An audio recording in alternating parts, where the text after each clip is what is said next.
আমরা কেন আল্লাহ সুবহানাহু ওয়া তাআলাকে সরাসরি দেখতে পাই না, বা তিনি কেন আমাদেরকে দেখা দেন না, যদিও তিনার সঙ্গে সম্পর্কটা আমাদের হৃদয়ের সঙ্গে একদম মিলিত? এ কথার উত্তর আল্লাহ রাব্বুল আলামিন কোরআনে কারীমের মধ্যেই দিয়েছেন। সূরা আনআম আয়াত নম্বর 103, লা তুদরিকুহুল আবসার ওয়া হুয়া ইউদরিকুল আবসার। কোনো দৃষ্টি তিনাকে বেষ্টন করতে পারে না, বরঞ্চ সমস্ত দৃষ্টিকে তিনি বেষ্টন করে থাকেন। আমরা দুনিয়াতে আল্লাহ সুবহানাহু ওয়া তাআলাকে দেখার জন্য যে চোখ প্রয়োজন ছিল, সেই চোখ আমাদের নেই, এই জন্য আমরা দেখতে পারি না। দ্বিতীয় কথা, একটা ইম্পর্টেন্ট ব্যাপার, মুসা আলাইহিস সালাতু ওয়াস সালাম তিনিও দেখতে চেয়েছিলেন আল্লাহ সুবহানাহু ওয়া তাআলাকে। তিনি বলেছেন, রব্বি আরিনি আনদুর ইলাইক, আল্লাহ আপনি আমাকে দেখা দিন, আপনাকে আমার দেখতে খুব ইচ্ছা করছে। আল্লাহ রাব্বুল আলামিন তিনার এই আবদারে বললেন, লান তারানি, তুমি আমাকে দেখতে পারবে না কখনোই।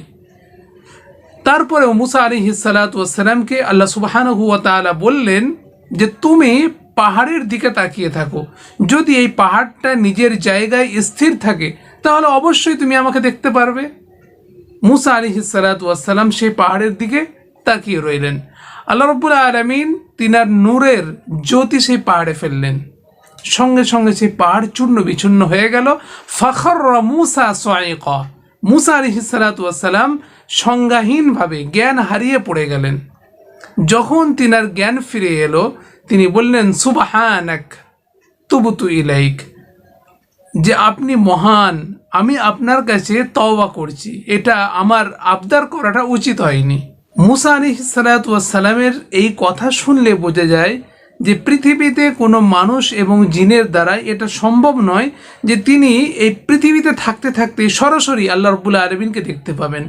হ্যাঁ, অবশ্যই আল্লাহ সুবহানাহু ওয়া তাআলাকে আমরা দেখতে পাবো।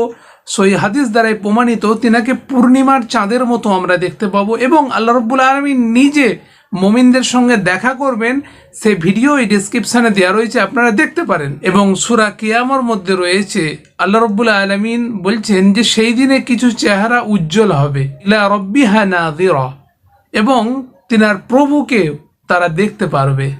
এই কিয়ামতের দিনের কথা বলা হয়েছে। এবং আরেকটা হাদিস রয়েছে, যে হাদিস দ্বারাই বোঝা যায়, মুসলিম শরীফের হাদিস, যে পৃথিবীর জীবদ্দশায় কোনো মানুষ আল্লাহ রাব্বুল আলামিনকে দেখতে পারবে না মৃত্যু না হওয়া পর্যন্ত।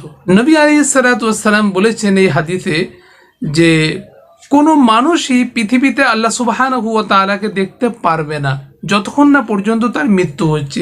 তার দ্বারাই কি বোঝা গেল, আল্লাহ সুবহানাহু ওয়া তাআলাকে দেখতে গেলে আমরা আখিরাতেই দেখতে পাবো, এই দুনিয়াতে আমরা তিনার দেখা পাবো না, বা আমাদের চোখ, সেই চোখ দিয়ে আল্লাহ রাব্বুল আলামিনকে আমরা কখনোই দেখতে পাবো না। এবং আরও একটা কারণ রয়েছে, আমরা আল্লাহ রাব্বুল আলামিনকে দেখতে পাই না, তার কারণ হচ্ছে আমরা সময় এবং স্থানের মধ্যে আবদ্ধ রয়েছি।